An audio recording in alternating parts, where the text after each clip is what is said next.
you guys started from learning basic sciences in 10th, 12th, and even first year of engineering, you were dealing with your basic sciences, right? And then you started learning about the engineering topics from second year onwards. So you did ESE 201 and EE 210 in your second year. And if you notice, you have been building your concepts one on top of each other over semesters, but really over several years if you count all your high school education. And this is something that is unlike learning coding in C programming or Java, etc. You need to build your concepts in circuit design one on top of each other. You can't skip a step, right? You can't learn digital logic without learning about Boolean algebra first, right? So Boolean algebra you can't learn without understanding binary systems first. So you can't skip a step in this path, which is why it has to be developed over years. Now, for this E370, we had a very ambitious plan.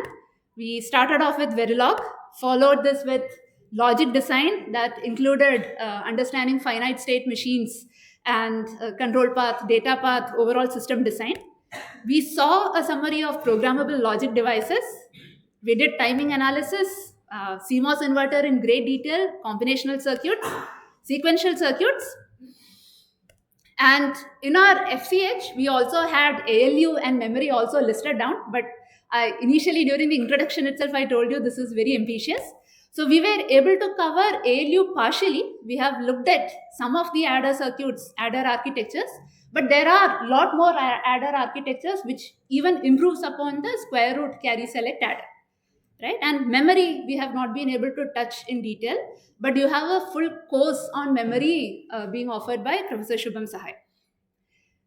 Now, in this particular course, right, if you think about it, I have not bombarded you with a lot of information in one go. There are only a couple of places where the information was just given to you. One example is where you had to learn Verilog. You had to learn the Verilog syntaxes. The other example is when I gave you the transistor current equations. But once you had this information, everything else was just connecting the information you already have and then taking it to the next level. So we have identified the bottleneck. So we come up with a circuit, we identify the bottleneck in that design in performance or in terms of power, and then we improve it based on what we already know. Right? So this way, even in this course, we have been connecting the topics one on top of each other and then building to a final point. So right now we have completed E370, only the final evaluations are remaining. But I'm sure all of you are asking, what do we do next, right? So typically when you finish, so right now you are at a level where your skills have been differentiated from other students who joined engineering along with you in other streams, right? Your engineering skills are now differentiated from somebody who is in chemical, mechanical, computer science, etc. But compared to all the other students who are also in similar streams, all of you are now expected to be at similar level, right? What you do from here is going to differentiate your skills even better and give you some sort of specialization, right? Typically, after doing a digital course like this, if you are interested in digital designs, you can get into digital IC design. This was a figure that I had shown you in the first class, right? So you can get into IC design, or you could be looking at designing things in programmable devices such as FPGAs, microcontrollers, etc. Or you could be taking these discrete ICs and then doing a system level PCB design. Typically, these two are often combined as a system designer, because you do both microcontroller programming and interface it with PCB where you have custom circuit, right? Now, there are also other paths possible, right? One of them being you get interested in the algorithms behind all the EDA tools, right? That is one possibility. And even if you choose not to pursue digital design as your main career path, I'm sure irrespective of the path you choose, you will tend to use digital designs in some or the other manner. Like I said, if you go to physics department, you will see their experimental setups with microcontroller or FPGAs in between, right? Maybe you get into economics, but then you want to implement an algorithm at a faster rate than a PC can execute.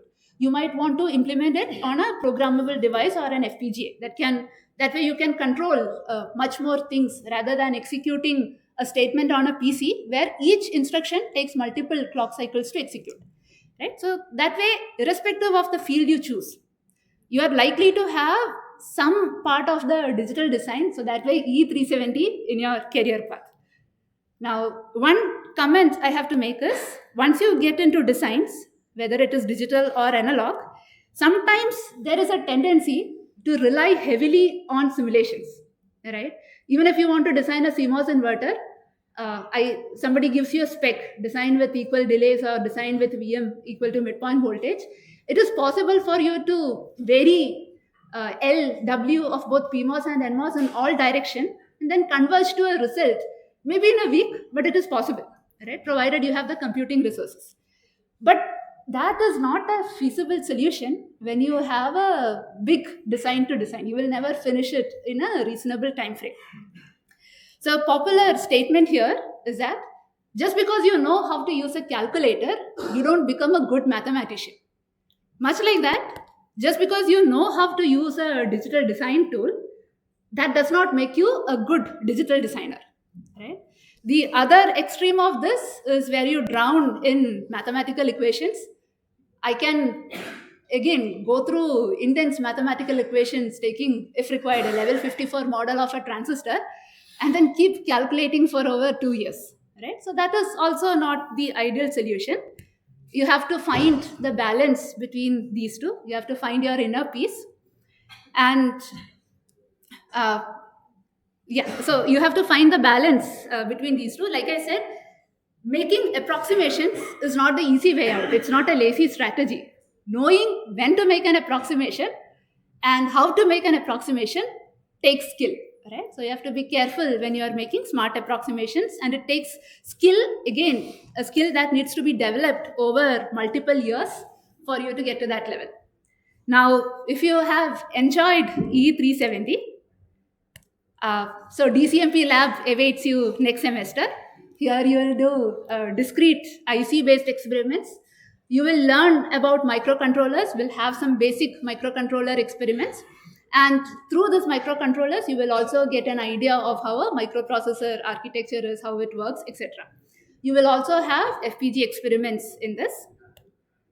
Another course I would recommend is E619. So in this course, we have studied combinational circuits only in two styles: complementary static CMOS implementation, as well as the pass transistor, which meant transmission gates and restoring logic, etc. But there are other categories of static style implementation, so you will learn that. Dynamic circuits, a whole category by itself, right? Even in combinational and sequential circuits, you can have circuits implemented as dynamic circuits. We have only studied static circuits here. You will also learn about logical effort-based delay calculations.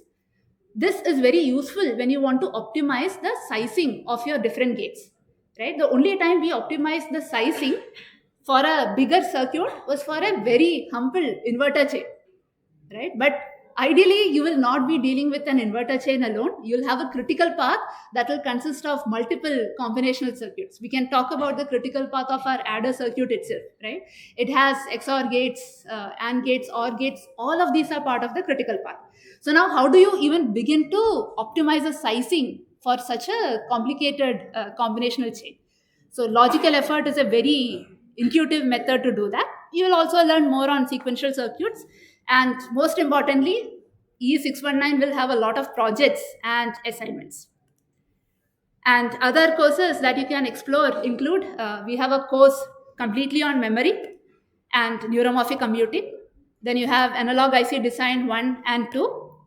You have a course on ADCs.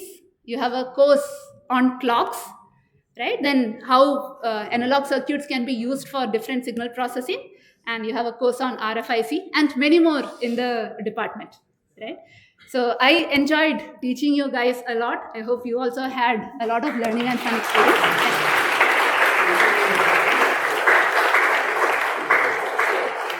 So I'm here if you have any questions. Otherwise, you can leave me. I'll see you all in the exam and hopefully in some courses in the future.